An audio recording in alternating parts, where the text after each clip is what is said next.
that the process that creates this boredom that we see in the world now may very well be a self-perpetuating, unconscious form of brainwashing created by a world totalitarian government based on money, and that all of this is much more dangerous than one thinks, and it's not just a question of individual survival, Wally, but that somebody who's bored is asleep, and somebody who's asleep will not say no.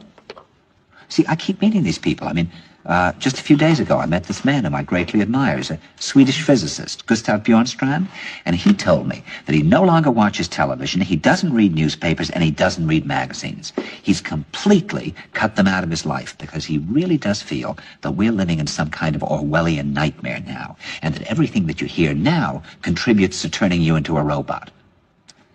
When I was at Findhorn, I met this extraordinary English tree expert who had devoted his life to saving trees. Just got back from Washington, lobbying to save the redwoods. He's 84 years old. He always travels with a backpack because he never knows where he's going to be tomorrow. And when I met him at Findhorn, he said to me, "Where are you from?" And I said, "New York." He said, "New York, yes, that's a very interesting place. Do you know a lot of New Yorkers who keep talking about the fact that they want to leave but never do?" And I said, "Oh, yes." And he said, "Why do you think they don't leave?" I gave him different banal theories. He said, "Oh, I don't think it's that way at all." He said, "I think that New York is the new model for the new concentration camp, where the camp has been built by the inmates themselves, and the inmates are the guards, and they have this pride in this thing they've built. They've built their own prison, and so they exist in a state of schizophrenia, where they are both guards and prisoners, and as a result, they no longer have, having been lobotomized, the capacity to leave the prison they've made, or to even see it as a prison." And then he went into his pocket and he took out a seed for a tree and he said, "This is a pine tree." He put it in my hand and he said, "Escape before it's too late." See, actually for 2 or 3 years now, Chiquita and I have had this very unpleasant feeling that we really should get out.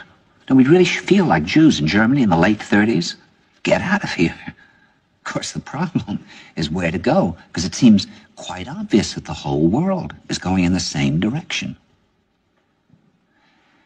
See, I think it's quite possible that the 1960s represented the last burst of the human being before he was extinguished, and that this is the beginning of the rest of the future now, and that from now on there'll simply be all these robots walking around, feeling nothing, thinking nothing, and there'll be nobody left almost to remind them that there once was a species called a human being, with feelings and thoughts, and that history and memory are right now being erased, and soon nobody will really remember that life existed on the planet.